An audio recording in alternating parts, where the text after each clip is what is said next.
Et c'est le temps d'une bière, un balado qui parle de bière puis d'histoire. Aujourd'hui, je reçois Dominique Gosselin, qui est copropriétaire des Brasseurs des Collines dans l'Outaouais, dans le coin de pas très loin de Gatineau, dans notre chère province de Québec. Dominique, comment ça va? Ça va très bien, et vous? Ça va de mieux en mieux, dangereusement bien, surtout avec la belle ribambelle de petites bières que tu m'as apportées, qui ont toutes d'ailleurs un petit thème géographique du coin que j'ai hâte d'explorer avec toi. En fait, les Brasseurs des Collines, on essaie de mettre en valeur justement les collines de l'Outaouais.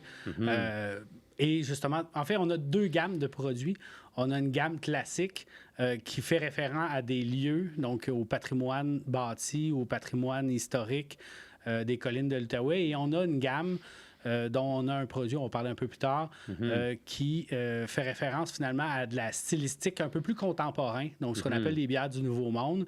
Et elle, c'est la gamme Colline de Bonne. Donc, on a la Colline de Bonne IPA du Nord-Est et plusieurs autres à venir. Donc, quand on est dans le classique, on fait référence à l'histoire et au patrimoine.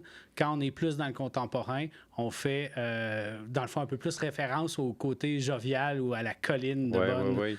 Mais c'est quoi la colline de Bonne? Ben, en fait, c'est un jeu de mots un peu comme Colline. OK. Fait que c'est ça le jeu de mots. Donc, on dit qu'on fait des collines de bonne bière. Hey, c'est bon, et ça. on fait une colline de bonne IPA du Nord-Est.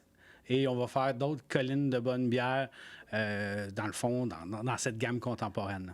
Il y a beaucoup de collines dans votre coin, si je comprends bien? Ben, en fait, comme on est dans les collines de l'Outaouais, Ouais. nécessairement, c'est montagneux, effectivement. Et puis, est-ce que vous êtes en mesure d'aller utiliser la géographie? Tu sais, je parle de, mettons, d'ingrédients locaux. Je parlais à un moment donné de la Gaspésie avec les naufrageurs qui me disaient, ben, nous, on essaye de mettre en valeur la flore. Puis, ils me parlaient de toutes sortes de fleurs sauvages qui poussent dans son coin. Même chose avec la microbrasserie Saint-Pancras. Je pense à Bécomo qui me parlait de fleurs de feu, ils mettaient ça dans leur bière. Est-ce que dans l'Outaouais, on produit assez de fruits, de houblon et de malt? Je te demande ça parce que je suis ici, mais je ne le sais pas. Donc, qu'est-ce qui pousse dans le coin que vous êtes en mesure de valoriser? En fait, c'est sûr qu'il faut sortir quand même du territoire des collines dans le fond, pour nos ingrédients. C'est certain qu'on veut essayer de valoriser le plus possible les produits de l'Outaouais. Une grosse partie de nos houblons viennent de l'île aux Allumettes chez Houblonnière Lupuline. Dans le fond, tout mon houblon d'amertume de toutes mes bières, et ça fait des années que j'utilise le Magnum de Houblonnière Lupuline. C'est certain que j'essaie le plus possible de travailler avec leurs produits. C'est certain qu'ils ont des houblons qui n'ont pas ou ne produisent pas, donc il faut nécessairement aller ailleurs. Mais on est toujours 100% ingrédients du Québec. Ça amène quand même une certaine problématique sur certains styles. Comme quoi? Lesquels? En fait, actuellement, au moment de l'enregistrement, mais au moment de la diffusion du podcast, ça va être sorti. On va faire une gauze avec, dans le fond, des fruits du Québec. Mais dans une gauze, il y a du sel. Donc, au départ, j'étais tout enthousiaste. Après ça, j'ai fait, est-ce qu'on produit du sel au Québec? Bonne question. Heureusement, la réponse a été oui. Ouais. Il y a un producteur sur la Côte-Nord qui s'appelle Sel Saint-Laurent. Mais on s'entend que c'est 92 $ pour 2 kilos de sel. Donc, ça augmente un petit peu le coût de production. Historiquement, des bières surettes, ben je les produisais, moi, avec... dans le fond, je faisais du surissement, dans le fond, la lactofermentation avec du Bioca. Bioca est originaire du Québec, mais il n'est plus produit au Québec. Et donc, puis le Bioca, ça, c'est quoi exactement? Bioca, c'est un probiotique de ferment lactique que tu utilises pour, dans le fond, reconfigurer un peu ta flore intestinale. Là, quand tu prends des antibiotiques ou quand tu as...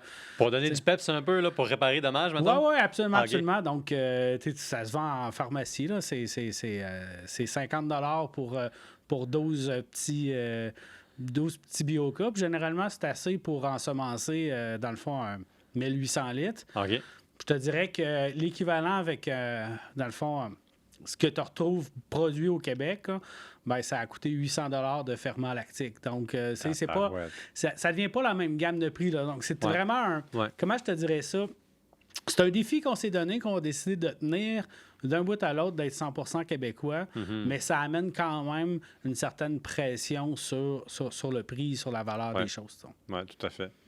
Et puis, est-ce que tu constates que les gens reconnaissent l'effort du local?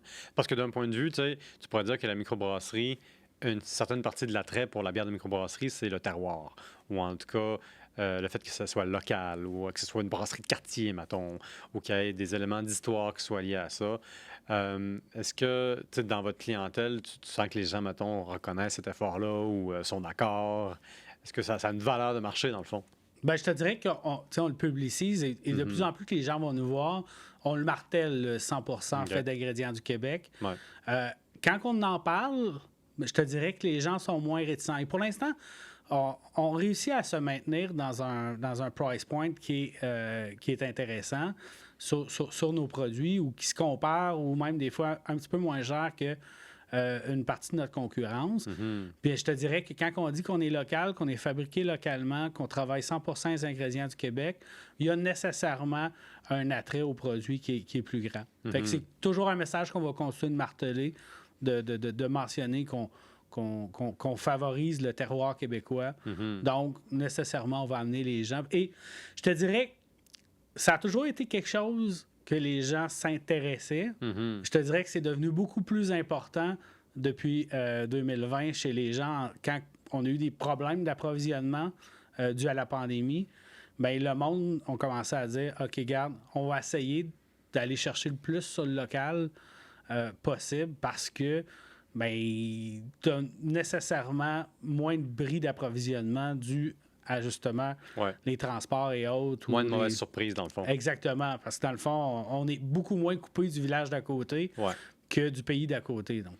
Étrangement, hein, c'est comme le contraire de ce à quoi on est habitué jusqu'à date. Oui, on était en hypermondialisation, puis maintenant, on essaie de favoriser le local. Puis je le vois sur le marché, les gens ont tendance à prendre beaucoup plus le produit local que même celui qui vient d'une autre province ou d'une autre région du Québec. Ben, c'est ça, j'ai remarqué la même chose en parlant avec René Guindon de la Mer à boire, puis aussi en faisant des entrevues avec certaines microbrasseries de Montréal. Les microbrasseries qui fonctionnent le mieux, c'est les microbrasseries qui n'ont pas d'autres ambitions que d'être dans le quartier. C'est-à-dire qui veulent dominer le quartier, là, évidemment, parce qu'ils veulent attirer le plus de clients possible, c'est bien correct. Mais c'est des brasseries qui font leur marketing autour du fait que c'est des brasseries de quartier. Puis quand je dis quartier, ça peut s'atteindre, ça peut s'appliquer aussi, mettons, à un village ou à une petite localité, mettons. C'est ceux qui ont le mieux survécu à la pandémie. Les gens qui se sont mis en canne. En tout cas, d'après ce que les gens me disent, d'après ce que les brasseurs me disent, ceux qui se sont mis en canne, c'était comme 50-50. C'était hit or miss. Vous étiez ouvert pendant la pandémie? Non, en fait, on est tout nouveau, nous autres. En fait, on a sorti notre premier produit en décembre 2022. Okay. Pour l'instant, on n'a même pas encore de lieu de production. On produit nos bières chez Chelsea & Co. actuellement. Okay. On a acheté l'ancien système du Gainsbourg. Oui. Et pour l'instant, 2 de nos fermenteurs sont chez Chelsea & Co. Puis c'est avec ces fermenteurs-là dans le fond, qu'on opère actuellement. Okay. C'est sûr qu'on veut partir, dans le fond, notre propre brasserie, notre propre histoire, notre propre village. Justement, c'est la raison pour laquelle on a acheté le système du Gainsbourg, là, pas nécessairement juste pour le parquer dans un entrepôt. Mais, il faut quand même l'utiliser. Ce que vous faites, clairement. Oui, absolument. Sinon, il n'y aurait pas cette bière-là qui est à côté de moi, que je n'ai pas encore touchée d'ailleurs. Mais non, c'est ça. En fait, on regarde à s'installer du côté de Chelsea Farm Point, proche de Wakefield. Donc, je te dirais une dizaine de kilomètres au nord de où est-ce que pour l'instant on opère pour la production chez Chelsea & Co. Qui est quand même, tu sais, ça fait partie de Chelsea, mais c'est comme une espèce de vie à part de Chelsea. On se rapproche de Wakefield, on se rapproche un petit peu de la zone rurale, tout en étant quand même dans une zone qui commence à se développer. On a quand même, tu sais, on se dit à une certaine époque... tout le monde se rassemblait autour du perron de l'église, mais dans le fond, les microbrasseries commencent à être un peu le nouveau perron d'église de certains villages. On n'aura pas de restauration sur place, mais on veut clairement avoir une terrasse. Les gens veulent que vous ayez une terrasse. Je veux que vous ayez une terrasse. Ben oui, puis en fait, on est dans une belle localisation. Ça va être un peu, dans le fond, à la limite, amenez votre lunch ou commandez-vous quelque chose dans un restaurant à proximité. Ça marche très bien aussi comme approche. Oui, puis je te dirais que c'est de plus en plus populaire. Je te dirais que dans la manque de main-d'œuvre actuelle, Avoir un chef, un cuisinier, du personnel pour gérer ça versus se dire, regarde, amenez votre pique-nique, puis regarde, venez vous commander 2-3 bières, puis amenez-vous un fromage, 2 saucissons, un petit peu de pain, puis regarde, faites-vous votre propre festin. Là. Fait que, dans le fond, tu rends ça festif, puis tu transformes un problème en solution. Au pire, amène des food trucks. Mais tu sais, ça me fait penser à 2 choses qu'il faut qu'on explore. Moi, je veux qu'on parle un peu de la bière que j'ai pas encore touchée, que tu nous as servi, une LS du Moulin. J'ai beaucoup de questions par rapport à ça. Il est où le moulin? C'est quoi le moulin? Pourquoi il est sur une bière? Ensuite, décris-nous un peu le goût de cette LS pour éduquer mon palais. En fait, je vais répondre un peu millimélo à toutes tes questions que tu me posais d'un coup. Là. Ouais. Je reviens tantôt à ce que je disais. On a une gamme qui va être les gammes des bières classiques. Ça, c'en est une qui fait partie de ça. On fait référence, dans le fond, à un lieu. Tout le monde se met en tête c'est quoi le lieu. Ça, même sur la canette, on parle d'un de ces lieux-là. Mais à peu près tout le monde pourrait avoir son propre moulin en tête. C'est pour ça qu'on ne dit pas nécessairement la LS du moulin de Wakefield. Ouais, je comprends. Comme sur les autres bières, on ne dit pas nécessairement la référence exacte, même si le référent est sur le petit texte sur la canette. On élargit quand même un peu plus le concept en se disant tout le monde a son sentiment d'appartenance à un moulin. Ouais. Parce qu'à une certaine époque, on s'entend que se déplacer d'un lieu à l'autre, c'était pas du camionnage, c'était vraiment... c'était avec les chevaux, avec les charrettes, les rues étaient pas... et les routes n'étaient pas ce qu'elles sont aujourd'hui. Donc, nécessairement, le transport était plus difficile. Donc, à chaque fois ou à chaque endroit qu'il y avait de l'agriculture et qu'il y avait un courant d'eau suffisamment, bien, il installait un moulin pour essayer de faire la mouture au moins de toutes les céréales qui étaient produites dans le coin. Mm-hmm. Le moulin de Wakefield en est un. Et justement, ce moulin-là, c'est un des référents qu'on fait parce qu'il était dans la région, parce qu'il est dans les collines de l'Outaouais. Mais pas chaque village, mais beaucoup de villages avaient son propre moulin pour justement produire la farine avec des céréales, dans le fond, de leur coin, cultivées dans leur coin, parce que c'est important dû à la non-mobilité qu'on a actuellement aujourd'hui. Fait que dans le fond, on fait référence à ce patrimoine-là dans cette bière-là en se disant, OK, c'est la LS du moulin. Ça peut être la LS du moulin de Wakefield, ça peut être la LS du moulin de Fort-Coulonge. Et on va y revenir tantôt. Il y a la rousse du Pont-Rouge, bien, j'avais des gens qui disaient hey, moi, je viens de Pont-Rouge, mais ça, on est dans le coin de Québec, même si on fait référence, dans le fond, au Pont-Rouge. Hey, ça me rappelle des souvenirs. Tu sais que moi, je viens de la ville de Québec. Mon père travaillait à Pont-Rouge. Okay. On a même vécu à Pont-Rouge pendant un petit peu. Non, en fait, je pense qu'on a vécu à... Non, mais je me trompe complètement. Bref, ça fait trop longtemps, mais je sais qu'il travaillait à Pont-Rouge dans le temps. Puis moi, je suis jamais allé à Pont-Rouge. Fait que c'était toujours mythique pour moi. Ouais, ça a toujours été un lieu de légende. Ben, quand tu passes à 40, tu vois toujours, il est marqué Pont-Rouge. Quand tu arrives dans le coin de Québec, j'ai jamais arrêté à Pont-Jura. Même chose. Fait que, ça va rester une légende dans nos têtes pour l'instant. Moi, je suis né à Québec aussi, en passant. Quel coin de Québec? On habitait à Saint-Rédempteur à l'époque. Donc, sur la Rive-Sud, mais je suis né à l'hôpital Saint-Sacrement de Québec. Mais on a habité là les 6 premiers mois de ma vie. Puis après ça... Après ça, on a déménagé à North Bay. On est resté là 1 an. Ah, ouais. Ouais. North Bay? C'est pas la porte à côté, ça? Non. Puis, mais en fait, mon père, à l'époque, était sous-chef au Ramadoën de Québec. Puis, il avait eu un poste pour devenir chef au Ramadoën de North Bay. Puis, il s'était fait dire que c'est très francophone là-bas. Ah, ouais. Parce que mon père parlait pas un mot anglais. Il disait que 50% de la population parlait français là-bas, mais il y avait 27 employés sous ses ordres, puis pas un parlait français. Fait que, il a fait son 1 an d'obligation pour pas être obligé de rembourser ses, fait que ses frais de déménagement. Puis, c'est peut-être les militaires, hein, parce qu'à North Bay, il y a une base militaire importante. C'est le NORAD 2. Oui, mais il y a quand même, il y a beaucoup de francophones dans ce coin-là, puis c'est vrai, mais c'est juste que ça a donné que, dans le fond, dans les gens, c'était pas nécessairement des anglophones, là, c'était c'était une population mixte, justement, en cuisine. Ouais, ça voyage pas mal. Ouais, c'était On s'en des va où ce qu'on Espagnols. peut. Puis fait que, tout le monde parlait mal anglais ensemble. C'était Super. magique. Fait que, Il y a pas meilleure façon d'apprendre l'anglais avec d'autres personnes qui n'ont pas le choix de parler anglais. oh non, c'est ça. Je te dirais que je me considérais pas bilingue avant d'être obligé de travailler en anglais dans ma vie. Là. Je te dirais que le premier brasseur que j'ai engagé dans ma vie, c'était un anglophone. Et je te dirais que ça aide à améliorer son anglais. Ben oui, t'as pas le choix. Faut que tu fasses de l'argent, faut que tu brasses de bonne bière. C'est ça. Faut que le gars comprenne, ou la fille. Puis c'était où? Ton expérience de premier brassage? Moi, premier brasseur que t'as engagé, c'est dans quel coin? C'était ici à Gatineau. Je te dirais la première microbrasserie qui a ouvert à Gatineau. J'ai été un des cofondateurs. J'ai été le maître brasseur pendant 13 ans. J'ai quitté depuis le printemps 2022, mais ça après te fait ça, une bonne période de temps investi là-dedans. C'est ça. Les gens peuvent peut-être faire le lien en se disant c'est quoi la première microbrasserie de Gatineau. Puis, ben oui. C'est ça. Mais fait que là, si on revient à la LS. Voilà. Oui, parce que on a quand même parlé un peu du concept de pourquoi cette bière-là, ce style-là. On a parlé du moulin. Alors, on a parlé du moulin. C'est ça. Fait que dans le fond, dans toute notre série-là, qui est ce que j'appelle la gamme classique, ben en fait, on fait référence à des styles historiques, un peu. Donc, la LS, c'est une lager. C'est une lager allemande. C'est un style allemand.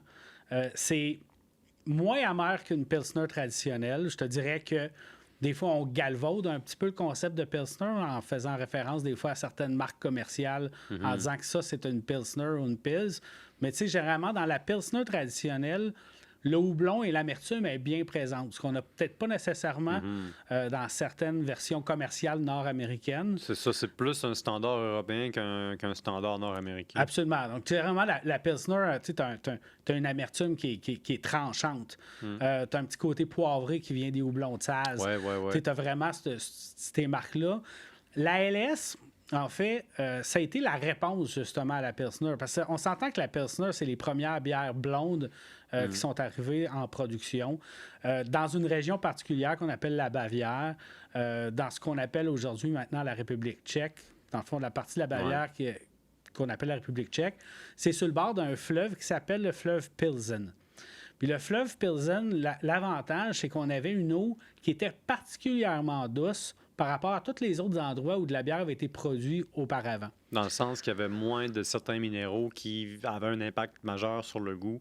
Puis sur pas juste sur le goût. Le houblon aussi. Non, l'amertume. En fait, c'est pas tant sur l'amertume que sur le processus de maltage. Fait que quand on fait le malt au départ, mais généralement, tu vas mélanger ton orge avec de l'eau, tu vas le gorger d'eau, après ça, tu vas le germer. Là, il va y avoir une germination et après ça, tu vas le chauffer pour arrêter la germination. Quand tu as beaucoup de sels et minéraux, dans le fond, le calcium, entre autres, ou que tu as une eau qui est plus dure, bien, ça va favoriser la caramélisation. Ah, ouais. Quand on produisait de la bière en Angleterre, mettons dans la région de Burton-on-Trent, l'eau était excessivement dure. Les premières fois qu'ils ont fait ce qu'on appelle des pale ale, les pale ale n'étaient pas blondes.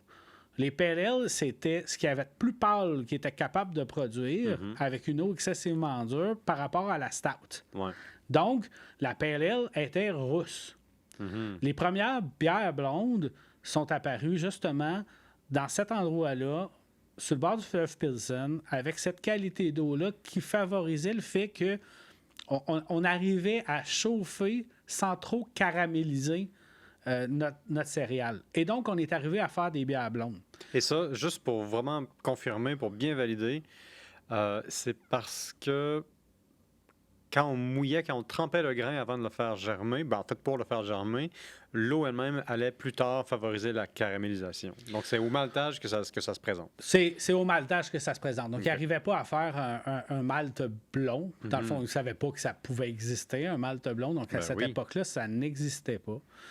Puis c'est vraiment tout un jeu de chimie des aliments. Donc, le fait d'avoir une eau plus dure avec certaines enzymes, mais au moment du chauffage, mais ça va favoriser cette caramélisation-là. Où fameuse réaction de Maillard puis Stryker qu'on connaît en chimie des aliments, ceux qui s'intéressent à la chose. C'est une des premières choses que j'ai appris dans mon livre ici, How to Brew, et aussi une des premières choses que j'ai oubliées.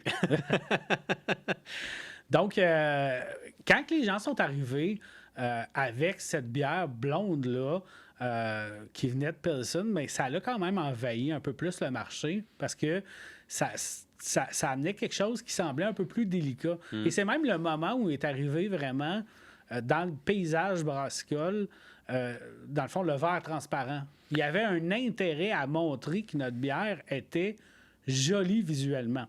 Oui, je pense qu'il y a eu un phénomène de champagne des pauvres un peu, dans lequel, pour la première fois, tu avais un produit qui semblait être assez cher à cause de sa couleur. Hein. Il y a une association avec l'or, l'argent, puis disons, la gloire. Puis là, pour la première fois, tu avais non seulement ça, mais du verre. Donc, il y a beaucoup de gens qui pouvaient se permettre un grand produit de luxe, puis c'était associé avec le succès dans la vie. Bien, en fait, puis je te dirais que, tu sais, la bière, par exemple, tu sais, à cette époque-là, c'était pas nécessairement un produit de luxe. Ça devenait un produit de luxe quand il fallait que tu ailles chercher le produit ailleurs. Donc, tu sais, quand tu es dans des régions brassicoles, c'est qu'ils produisent pas de raisin. Tu te retrouves, mettons, en Bavière, ben c'était pas des producteurs de raisins. Fait que, dans le fond, le vin devenait un produit de luxe. Ouais. La bière était moins un produit de luxe. Si tu es dans une région que tu produis beaucoup de raisins, puis qu'il faut que tu ailles chercher ton grain ailleurs, bien là, ça devient un produit de luxe. Fait que, il y avait vraiment une régionalisation de la production ou de la consommation d'alcool en fonction des... On s'entend qu'à cette époque-là, on était en moins grosse mobilité qu'aujourd'hui, où est-ce que, dans le fond, je peux acheter du malt belge avec du malt anglais, puis du Mont-Blond d'Australie, puis fait les gens gèrent ça comme ça maintenant. Oui, il y a une belle statistique que j'ai retenue sur le Moyen-Âge qui fait que la distance maximale moyenne d'une personne vivant à peu près dans le Moyen-Âge, c'était 10 km. Les gens n'allaient pas plus loin que 10 km. Non, parce que 10 km, c'est beaucoup, là. C'est énorme, à moins d'être un nomade puis de constamment transporter toutes tes choses avec toi. Mais c'est les routes qui n'étaient pas belles, c'est les animaux qui se fatiguaient, c'est les températures, c'est les intempéries. Fait que... Puis là, grâce à la modernité, au chemin de fer, la Pilsen devient immédiatement la grande sensation en Europe. Puis il y a des gens qui sont tannés. Il y a des gens qui se disent « Ouais, ben on va faire notre propre bière. » Si je comprends bien. Ben oui, effectivement, ça devient... Le sentiment protectionniste n'est pas d'hier, n'est pas d'aujourd'hui. C'est pas regarde, je me sens que je suis en train de me faire envahir par tel pays. En fait, c'est ça. La Pilsner s'était mise à envahir l'Allemagne un petit peu en termes de popularité, puis on retrouvait... Écoute, soyons honnêtes, c'est un acte de guerre. Oui! Ben oui, quand on parle de bière, c'est nécessairement un envahissement de territoire. Oui. Et donc, la LS était la réponse de l'Allemagne, finalement, à l'invasion de la Pilsner. Donc, en fait, la LS, traditionnellement, est moins amère un peu que la Pilsner. Tu as quand même une belle amertume franche, mais... c'est plus un jeu de céréales. Donc, on est sur la mie de pain. Il y a un petit côté, des fois, un peu citronné qui vient du houblon, un petit peu poivré. On est sur le foin fraîchement coupé. On est sur la fraîcheur. C'est la bière d'apéro. C'est sûr que ça s'amène aussi très bien à table, mais c'est la bière sans prétention de prédilection. Puis aujourd'hui, ça peut être la bière de je suis en train de cuire mon barbecue, puis les invités commencent, puis là, je sers un petit LS. Ça s'insère bien dans une journée chaude. Oui, absolument. Ou dans une journée enfumée. Oui, parce que faut le dire, à l'heure de l'enregistrement de notre podcast, l'air est saturé de toutes sortes de déchets, de fumée, des incendies par-ci, par-là, qui sont un petit peu partout là, au nord. C'est apocalyptique, en fait. Je me suis réveillé dehors, je me sentais un peu comme dans Blade Runner. Ben, moi, je me sentais comme si j'étais en train de fumer de la viande, mais à grandeur de la ville. C'est toi la viande. C'est ça. Je vais sentir bon tout à l'heure. Ouais, c'est ça. C'est ça. Traite-moi comme un feu de camp. J'ai pas hâte que la cuisson soit finie. Donc, bière éminemment peintable qui accompagne bien beaucoup de choses. Tu me parlais d'un jeu de céréales Ça ressemble à quoi, le grain bill ou la facture de grain? Je pense pas que ça se traduise comme ça en français. Non, en fait, en français, Le profil? Non, c'est le versement en Malte, dans le fond. Wow! C'est donc même beau, C'est ça. beau, hein? Écoute, on va prendre quelques instants pour célébrer la possibilité de traduire une expression consacrée anglaise en français. C'est pas toujours facile. Le versement en Malte. Exactement. Hey, il n'y a pas plus français que ça. C'est comme tellement plus de syllabes puis de précision. Tu sais, en anglais, c'est comme une facture. En français, c'est un versement. C'est beau. Mais en même temps, le bill fait référence plus au bill de la recette. Là. Ouais, je Donc, comprends. c'est pas nécessairement facture. Non, comme c'est étant... plus une liste. Ouais, c'est ça, exactement. Mais oui, en fait, moi, je m'amuse souvent à essayer de trouver justement l'équivalent français Ah ouais? ou quelle devrait être la bonne chose. Est-ce que j'ai des anglicismes dans mon langage? On en a entendu quelques-uns parce que justement, on est immergé d'anglophones autour de nous. Donc, nécessairement, on est un peu, comment je te dirais, constamment attaqué par des termes anglais. Donc, ça finit par un petit peu... Ça colore ou ça malte notre français. Oui, mais tu sais, je suis du genre à ne pas parler d'un skid en entrepôt, mais de parler d'un transpalette ou essayer justement de trouver le bon terme. Ou, fait Tu que... gagnes beaucoup de points dans ma loi 101 quand tu dis ça. C'est la loi 101? C'est ça le nom? Oui, bon, La loi sur en fait, le bilinguisme? Oui, mais en fait, ça, c'était la première loi. Ok. Je sais pas le code de la deuxième loi qui a été refait, je me rappelle pas, mais oui, ça. Ouais.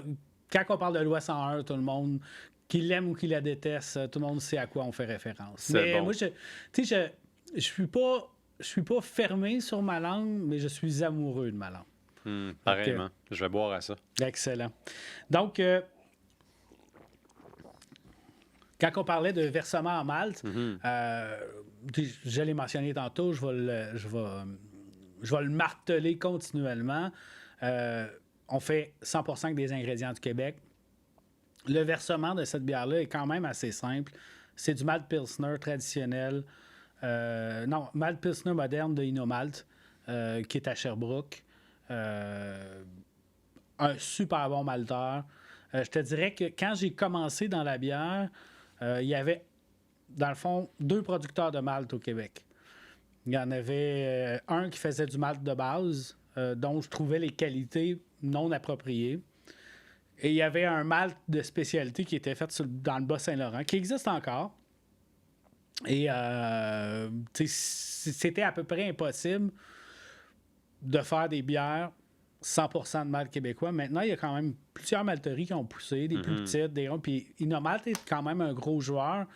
Puis ils font des maltes magiques au niveau de malt de base. Tu arrives à avoir...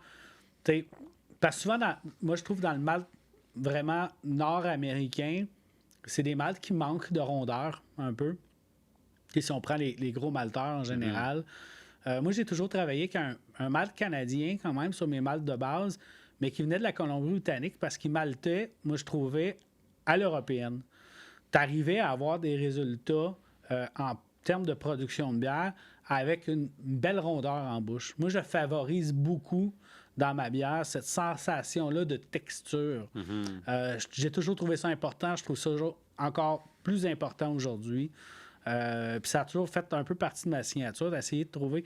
Puis Inomalt travaille son malt à l'européenne et arrive à avoir une belle texture, une belle rondeur dans le produit. Donc, et avec, dans le fond, des céréales du Québec. Donc, il y a moyen de travailler le malt parce que ce qui est le plus sensible, tu sais, quand on travaille une bière blonde, c'est vraiment ton malt de base. Si ton malt de base a des caractéristiques qui te plaît pas, bien, comme c'est souvent 80-90% de tout ton versement, bien, ça va te marquer fort. Quand on est dans le malt de spécialité, mais comme la partie du versement est moindre, bien, des fois, tu ne vas pas nécessairement le ressentir. Fait que si tu l'as vraiment dans le grain, bien, ça va être marqué. Puis je l'ai vu dans plusieurs exemples de, mettons, de la première malterie québécoise vraiment d'importance, dont on n'entend plus parler aujourd'hui pour différentes raisons. Il y avait des caractéristiques que j'aimais moins. Il y en a qui travaillaient avec, il y en a qui réussissaient à bien travailler avec, il y en a qui réussissaient à amoindrir les caractéristiques que je trouvais non plaisantes de ce malt-là. Mais je te dirais que sur certains, je faisais « Oh, Colin, ça goûte cette malterie-là. Inomalt est vraiment magique, c'est bon, c'est rond, c'est ce que c'est supposé d'être. Et c'est ce qu'on retrouve dans la bière qu'on est en train de boire. Exactement. On a un petit trouble dans la bière. Je te dirais que sur cette version-là, on l'a. Sur la prochaine, on va un peu corriger un peu notre façon de le travailler. Moi, C'était pas censé être trouble? C'était pas voulu. Est-ce que c'est vraiment désagréable? Non. C'est un petit côté visuel. Ça donne, mais théoriquement, dans une LS, tu n'es pas supposé d'être trouble. Okay. Fait que je te dirais que c'est un petit mini défaut à corriger sur le prochain. Je sais comment le corriger. En fait, j'ai jamais travaillé avec des filtres en brasserie. Donc, j'essaie de laisser autant le temps de décanter à haute. Je te dirais que on aurait pu y laisser, mettons, une petite semaine de plus puis avoir une bière un peu plus claire. Ah ben, ça, c'est comme ça qu'on apprend. Hein? Bon, en fait, puis... Puis elle n'est pas mauvaise. Là, elle est très bonne. Elle a toutes les qualités d'une LS, selon moi. La légèreté, la fraîcheur. Le goût de citron, je ne l'avais pas détecté. Puis après ça, tu l'as dit, je me suis dit, ça a du sens. Oui, mais puis en même temps, on a toute notre sensibilité à différents produits. Des fois, moi, je vais le sentir un peu plus comme ça. Toi, c'est comme... Moi, je bois mon café noir, donc nécessairement, buvant mon café noir, ben, je détecte moins l'amertume de rôti que quelqu'un qui met 4 crèmes, 6 sucres. Ben, cette personne-là va peut-être avoir de la difficulté à boire une bière noire. Ouais. Donc, ce qui est un petit peu moins ma problématique. T'sais. Donc, fait que c'est ça. Fait que moi, le côté citronné, mettons, je suis un petit peu plus sensible. Puis des fois, quand on se le fait dire, on le ressent après. Parce qu'on se fait comme...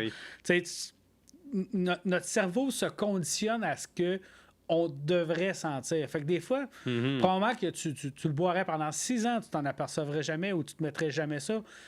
Et des fois, c'est parce qu'on ne cherche pas toujours à analyser. Moi, ça devient comme comment je te dirais, une déformation professionnelle. Une seconde nature. Oui, en fait, c'est rare que je me mette quelque chose dans la bouche sans me demander qu'est-ce que ça goûte. Il y en a qui vont se mettre quelque chose dans la bouche juste parce qu'il le faut. Il faut se nourrir, il faut s'abreuver. Mais la nature de ma profession fait que... et là, on ne fait pas de mauvais jeu de mots sur mettre quelque chose dans la bouche. Beau travail. Oui. Je suis fier de toi. Je parle vraiment au niveau de... liquide ou nourriture ou autre, c'est rare que je ne vais pas essayer de réfléchir à... Et des fois même, quand je cuisine, comment j'aurais pu améliorer, qu'est-ce que j'aurais pu mettre, qu'est-ce que je ressens. Fait que, à un moment donné, tu te mets toujours un peu en mode analytique dans ce temps-là. Moi, je fais de mon mieux. Ben, je veux dire, j'ai pas le choix. Là. J'anime un podcast sur la bière. Fait que ça serait bien que je sache qu'est-ce que je bois. Mais mon problème, c'est que mon nez est pourri. Je pense que j'ai la muqueuse nasale trop sèche. Les odeurs, ça imprègne comme pas. Mais parce que j'ai pas vraiment utilisé mon nez, c'est-à-dire, je pense que dans le fond, j'ai juste pas vraiment fait d'effort pour bien identifier ce que je bois. Ce qui arrive, c'est que je saisis des choses que je ne peux pas nommer. Et puis là, on me parle de toutes sortes de saveurs. La grande majorité des fois, je vais dire « Ah oui, ça a du sens ». Mais pour moi, c'est un effort. Il y a comme une distance énorme entre le goût que je perçois puis ma capacité de le communiquer avec quelqu'un qui va comprendre. En fait, mais ça s'améliore parce que, je veux dire, je parle à des gens comme toi qui me donnent vraiment beaucoup de détails sur ce que je consomme puis je peux au moins comparer avec ce que je sens et dire « OK, ça je le sens. Non, ça je le sens pas ».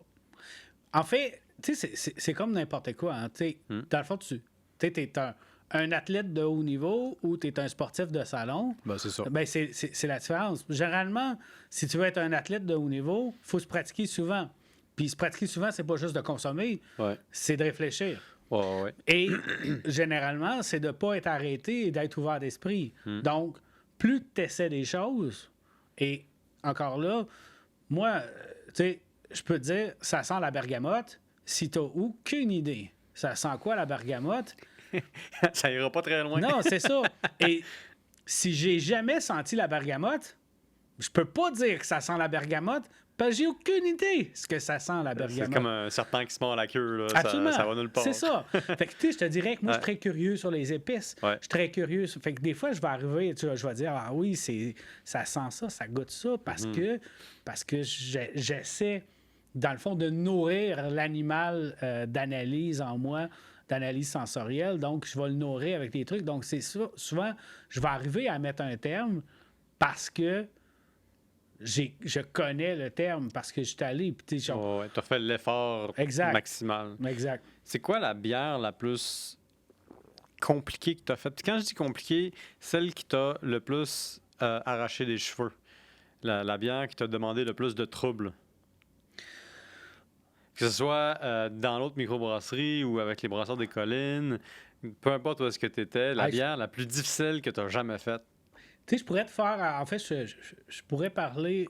Puis j'en ai quand même pas mal d'expérience où j'ai essayé différents trucs. En fait, mettons 2 anecdotes. Une de la vie du passé et une de la vie actuelle. En passant, là, je suis rendu à ta bière de la Rousse de Pont-Rouge. Oui. Très bon. J'aime pas les rousses, moi, mais celle-là, je pourrais en prendre une deuxième. Fait que c'est comme le grand compliment à un brasseur, j'en prendrais une deuxième. Ça se boit bien. Puis souvent, là, je te dirais même une troisième, une quatrième, ça trans. Puis ce qui est le fun avec cette bière-là, c'est que c'est d'une excessivement grande versatilité à amener à table. Oui. Tu sais, c'est caramel, légèrement noisetté, c'est pas trop amer. Ça, avec, dans le fond, une pièce de viande grillée, c'est magique. Tu retrouves un peu le caramel. C'est la nuance, en fait, qui moi, m'accroche parce que, en général, moi, une rousse, pour moi, il y a trop de sucre résiduel, puis ça me lève le cœur, mais là, c'est pas le cas. Non, puis, tu sais, sérieusement, tu sais, je reviens un peu à mes fournisseurs ou de produits québécois. Malte Brou, qui est pas mal mon malt caramel que j'utilise là-dedans, sont dans le Bas-Saint-Laurent. Ils ont démarré à peu près en même temps que j'ai commencé à moi d'être sur le marché de la bière à l'époque. Et on se parlait parce que moi, j'ai fait mes études brassicole en Belgique. Puis les autres sont allés faire un petit stage en Belgique à peu près à l'époque. On s'en discutait beaucoup. Je te dirais qu'à cette époque-là, je voulais vraiment travailler avec leur malt parce qu'il était magique sur les maltes caramel. Mais à toutes les fois que je n'avais besoin, on se retrouvait en rupture de stock. Là, je me suis dit, regarde, ça va être non viable. Puis je te dirais que maintenant, ils ont grossi, puis tout le kit, ils ont amélioré leur truc. Puis je te dirais que pour l'instant, à toutes les fois qu'on a eu besoin, il y en avait disponible.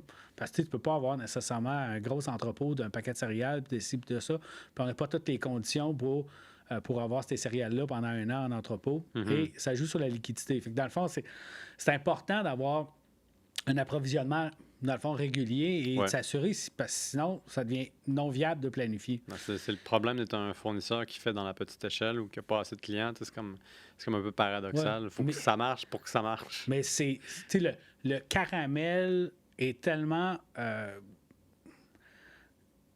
comment je te dis?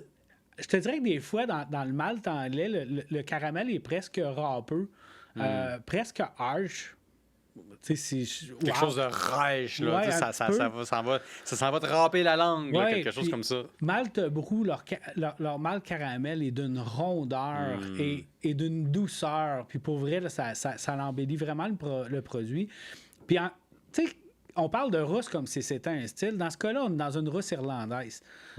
On n'est pas dans la Nut Brown Ale anglaise.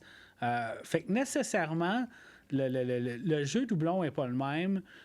On est moins dans le thé Foggle. On est vraiment plus dans le caramel. On est dans la douceur. Parce que dans la rousse irlandaise, on est dans la douceur. Quand on est dans la Nut Brown Ale anglaise, on est un petit peu plus dans le caractère. Fait que nécessairement, c'est difficile de les comparer. Les gens ont l'air de faire une union de la rousse comme étant un style universel, mais ça n'en est pas un. C'est pas... il y a différents trucs. Si tu vas dans la IPA anglaise traditionnelle, elle est rousse. Ou la PLL traditionnelle anglaise, elle est rousse. Et c'est mauditement amère. Donc, nécessairement, tu peux pas dire la rousse comme étant un style universel où je n'aime pas les rousses et j'aime ta rousse. Parce que techniquement, la rousse englobe la IPA qui est reconnue comme un style indépendant. Oui. Donc, déjà là t'es dans le trouble. Oui, puis ça peut être une Altbier si t'es en Allemagne. Ça peut être dans le fond, comme je disais tantôt, la rousse irlandaise, la Nut Brown Ale. C'est sûr qu'il y a des Nut Brown Ale qui sont plus sur le brun, mais il y en a vraiment qui tirent sur le roux. Donc, c'est décidé. La couleur ne fait pas le style. Absolument pas. Voilà. Exactement. La raison pour laquelle elle s'appelle rousse, dans le fond, dans ce cas-ci, c'est c'est une rousse irlandaise, puis rousse irlandaise du Pont-Rouge, c'était peut-être un peu long. Fait que, tu sais, ça frappe un peu moins l'œil. Donc, toutes les autres, on fait vraiment référence au style, mais là, on a pris une... Dans le fond, c'est pas nécessairement rousse comme étant un style, mais mettons une partie tronquée du style rousse irlandaise. Donc, si je reviens à ta question, parce que j'ai pris toute une tangente, parce que tu posais quand même, c'est quoi la bière la plus compliquée que j'ai brassée? La citrouille. Bière à citrouille? Ouais. Bière à citrouille, puis en fait, généralement, la citrouille, ben, tu vas mettre ça en même temps que ton versement de malt. Parce que c'est quoi de la citrouille autre que de l'amidon? Fait que si tu mets ça plus tard en production, donc pas dans ton versement, donc tu ne laisses pas la chance de se saccharifier, ben dans le fond, tu vas finir sur ton produit final avec un paquet d'amidon et plein de problématiques qui peuvent venir avec ça. Donc, généralement, tu vas le mettre en même temps que ton versement de malt. Puis la première fois que j'en ai fait une, j'avais acheté de la purée de citrouille. On s'entend que ça ne me tentait pas nécessairement d'évider un paquet de citrouille. Puis je me suis dit, regarde, il y a du monde qui, commercialement, se sont donné la peine de le faire. Pourquoi je ne l'utiliserais pas? Donc, on avait vraiment utilisé ça. Puis on avait utilisé des quantités épouvantables de citrouille. Quand tu fais ton empâtage, ben dans le fond, ton mou va filtrer à travers, finalement, de ce qu'on appelle le gâteau de drèche. Hein, qui est, dans le fond, toute la partie solide du grain. Là, tu mélanges avec de l'eau, puis dans le fond, tu vas recueillir le liquide à travers ce gâteau de drèche-là qui repose sur ce qu'on appelle un faux fond, donc une grosse plaque percée. Pour que le liquide puisse s'accumuler en dessous, puis après ça revenir en haut. Bien, ça pour la recirculation, mais après ça, dans le fond, le collecter en dessous pour l'amener en cuve d'ébullition. Quand tu utilises beaucoup de grains qu'on appelle du grain nu, on va mettre ce qu'on appelle de l'écorce de riz. Ouais. Parce que l'écorce de riz, ça permet de rendre dans le fond, ça fait des trous, ça permet de faire passer oui, ça fait l'eau. des trous, ça aide finalement à la fluidité du liquide, puis ça empêche, dans le fond, le colmatage. Ben, je te dirais que quand tu utilises du blé, mettons de l'avoine nue, ben, tu vas en mettre une bonne quantité. Je te dirais que j'ai pas eu ce réflexe-là avec la citrouille. Je m'en demande pas pourquoi. Mon cerveau a comme une bulle qui a passé. Oups. Puis ça a été, je te dirais, à vie, ma plus longue filtration des drèches et mes plus gros colmatages. Et je fais une anecdote sur l'anecdote, là. Tangente dans la tangente. Oui. L'année d'après, j'en ai mis le tiers de la citrouille. Et le monde a fait « Wow, elle est encore meilleure que l'année passée. » Ça n'a jamais autant goûté la citrouille. Puis ça m'a toujours fait rire et sourire, cette phrase-là, parce que ça goûte quoi, la citrouille? Honnêtement, je peux pas te le dire. Ben, ça goûte pas grand-chose. Ça donne de la texture, ça donne une sucrosité, mais ça goûte pas grand-chose. Qu'est-ce que ça goûte, une tarte à citrouille? De la muscade, du clou de girofle, de la cannelle, des épices que je mettais dans ce produit-là. Fait que t'as juste pas besoin de citrouille pour faire une bière à citrouille. Hey, je te dirais que la première bière à citrouille popularisée au Québec, parce que tu n'es pas obligé de mettre les ingrédients sur une bière, parce que c'est tous des ingrédients normés, il n'y avait aucune citrouille dedans. Ça m'étonne tellement pas. Actuellement, ils en mettent, mais c'est ça. Mais comme il y avait moins de citrouille dedans, il y avait un peu moins de sucrosité, les épices sont plus ressorties. Ah, c'était Et ça, la le référence truc. aux gens, c'est que le monde a fait « Wow, ça n'a jamais autant goûté la citrouille. » Non, tu n'as jamais autant goûté les épices qui te rappellent ta tarte à C'est citrouille. ça. Et moi, de penser que t'as jamais goûté de la citrouille. Pour vrai, c'est hyper fade. Wow. C'est hyper fade. C'est aussi... Mais tu as ce problème-là avec bien des fruits que tu essaies de répliquer avec le houblon. Les houblons ont en soi des goûts qui s'en vont chercher la saveur que tu as dans certains fruits. Moi, j'ai déjà essayé de faire une bière à la maison qui goûtait, voyons, le pamplemousse. Je voulais faire un IPA avec le pamplemousse. Puis là, j'avais deux choix. Soit j'allais chercher la saveur de pamplemousse dans le houblon, soit j'allais chercher des zestes de pamplemousse. Puis ça goûtait pas plus le pamplemousse parce que j'étais allé chercher du zeste de pamplemousse que parce que je mettais du houblon. Puis À un moment donné, j'ai fait ça juste avec des houblons qui allaient chercher des saveurs de pamplemousse. Puis on m'a dit la même chose, ça n'a jamais autant goûté le pamplemousse. Bon. Moi, j'ai donné des formations à des brasseurs. Puis je dis souvent, la meilleure façon de faire une bière à l'érable, c'est pas de mettre de l'érable dedans. Parce que l'érable, qu'est-ce que ça goûte? Un peu vanillé, un peu boisé. Si tu mets de l'érable, bien souvent, dans le fond, tous tes arômes-là vont se perdre sur la fermentation. La fermentation va libérer beaucoup de CO2, va libérer quand même beaucoup d'arômes volatiles. C'est même problématique avec beaucoup d'ingrédients. Donc, qu'est-ce que ça goûte l'érable? Vanillé? Mets de la vanille, puis dis que c'est une bière à l'érable. Là, on va faire « Wow! » Ça n'a jamais autant goûté le sirop d'érable. Absolument. Il y a fenugrec aussi. Ouais. Ça goûte beaucoup l'érable. Si tu mets ça un peu dedans, ça va l'accentuer. La nouvelle mode, mettre du champignon lactaire. Pour vrai, les meilleures bières à l'érable que j'ai goûtées, peu importe la quantité d'érable qu'il y a dedans, le champignon lactaire, c'est magique. Du champignon lactaire? Oui, c'est un champignon ça goûte l'érable. Tu mets le champignon, est-ce que tu le cuis ou tu le mets cru, tu le garoches dans le mou? Comment ça marche? Je ne l'ai jamais fait. Donc, je me suis pas posé la question. Je ne sais pas à quelle étape qu'il le rajoute. Ça dépend de la délicatesse. C'est ta prochaine bière. Fais-moi une bière aux champignons. Parce que, dans le fond, il y a des ingrédients. Si c'est sensible à la chaleur, ben, tu vas le mettre à la fin de l'ébullition, voire, dans le fond, juste avant de refroidir. Si c'est sensible, si c'est très volatile, ben tu vas le mettre après la fermentation ou vers la fin de la fermentation. Des fois, moi, ce que j'ai tendance à faire, mettons, c'est une tisane, 85-90 degrés Celsius, puis là, dans le fond, tu mets cette tisane-là dans ton produit fini de fermenter.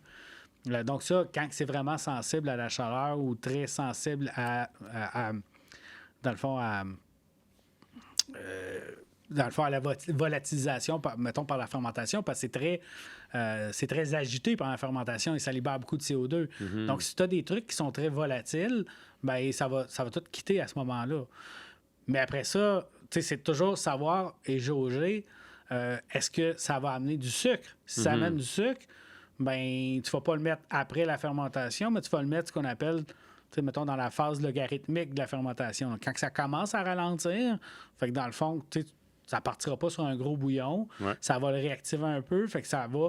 je te dirais que les fruits, c'est un endroit où est-ce que tu le rajoutes. Si tu veux vraiment la délicatesse du fruit, ben, tu vas le mettre vers la fin de la fermentation. Parce que c'est sûr que ça va t'amener une certaine quantité de sucre résiduel. Donc, si tu le mets à la fin de la fermentation au cold crash, ça n'a pas fermenté, ben, je te garantis qu'en le laissant à 20 degrés Celsius sur une tablette, ben, ça va repartir à fermenter. Ouais. Parce que si tu ne fais pas ou tu ne pasteurises pas, sur la tablette, puis on a vu certaines problématiques comme ça, des bières en canette qui se gonflent et que tout d'un coup, ils se mettent à exploser sur la tablette. Ouais. C'est pas du joli. Je te dirais que... Ça fait du dégât. Ça fait du dégât. Et comme le point de rupture d'une canette est plus faible que celle d'une bouteille, ben ça a été un défi, justement, de la passation pour beaucoup de brasseurs de la bouteille à la canette. Parce que c'est beaucoup plus propice à une problématique, dans le fond, justement, de rupture du contenant en petite refermentation. Ouais. Donc, je reviens à ta question, parce que tu demandais quand même c'est quoi mon défi, puis je disais, ou la bière qui m'a amené le plus de défis, je te disais que j'allais te parler d'une de mon ancienne vie, une de ma nouvelle vie. De vouloir être 100% québécois, ben, ça amène, comme je disais, certaines problématiques.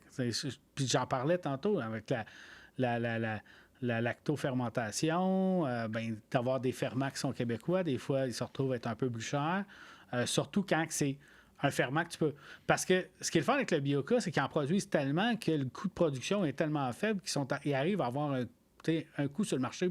Puis plein de monde achète ça pour différentes raisons. Fait que, puis quand moi, j'avais essayé ça pour la première fois, puis c'était sur une collabo avec le Saint-Boc, je m'étais dit, Colin, il y a 50 milliards de bactéries dans un contenant. On en rajoute, c'était eux autres qui brassaient 300 litres. Ben, on en rajoute 4, puis on sais, on a notre ensemencement dedans, puis ça coûte rien. Puis c'est clairement juste, dans le fond, des ferments lactiques purs. Fait que là, je m'étais dit, hey, on essaye ça. Puis pour vrai, ça a été magique. Moi, j'ai toujours continué après ça à utiliser ça. Mais après ça, à un moment donné, quand tu fais, OK, moi, je veux être 100% québécois, mais c'est l'approvisionnement, le coût des ingrédients. Puis ça va être d'essayer de travailler différemment ou d'avoir. Parce que là, dans les fermenteurs actuellement, on a une petite gauze framboise camerise. Prends la framboise de la camerise qui vient du Québec. Prends mon ferment lactique qui vient du Québec, prends mon sel qui vient de la Côte-Nord. Ça n'amène pas nécessairement un défi de production, mais ça amène un défi de justement de se dire, OK, on y va all-in, mais il faut que le client suive. Puis pour l'instant, on veut jouer cette carte-là, mais des fois, ça amène je dirais un petit stress de dire, c'est une pression supplémentaire. T'sais. C'est un peu un pari, des fois. Ça peut aller all-in, puis si ça va pas all-in, ça peut aller all-out. Écoute, Dominique... sinon, je vais être obligé d'en boire 1800 litres tout seul. Écoute, moi, je vais t'aider, je vais être là pour toi, je vais en prendre au moins quelques litres. Je vais faire ça pour toi. Mais honnêtement, je ne pense pas que ce soit un risque parce que s'il y a une chose que j'ai appris dans mes conversations, c'est que les gens aiment le local, puis ils aiment voir qu'il y a eu un effort supplémentaire qui a été investi pour la bière de microbrasserie qu'ils ont achetée. Un plaisir de discuter avec toi.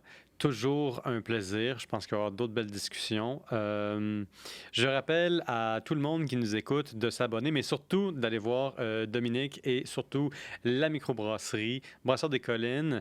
Vous êtes situé où? À quelle adresse? Pour l'instant, on est situé nulle part, comme je le mentionnais précédemment. On est dans le fond, dans 20, 30, 40 points de vente de la région, tout dépendant du moment que vous écoutez ce podcast-là, parce que justement, on est en ouverture de marché actuellement. Voilà. J'y mets un petit peu plus de temps, justement, d'augmenter nos points de vente actuellement. Éventuellement, on va se retrouver dans le coin de la sortie Crossloop de l'autoroute 5. Près de Wakefield à Chelsea. J'aimerais beaucoup, si tout va bien, qu'on soit en opération à partir de décembre 2023 et éventuellement, quelque part vers le printemps, ouvrir un petit salon de dégustation et d'avoir mon perron d'église à moi et que les gens viennent s'abreuver directement à la source. Ben, c'est approuvé. Le projet est approuvé par le Temps d'une bière. Quand ce sera ouvert, vous irez les voir. Sinon, vous pouvez trouver leur bière en plusieurs succursales chez les détaillants dans la région de l'Outaouais et j'espère en dehors. Dominique, un grand merci pour avoir été avec nous pour le Temps d'une bière. Ça fait plaisir. Ciao, bye. Ciao.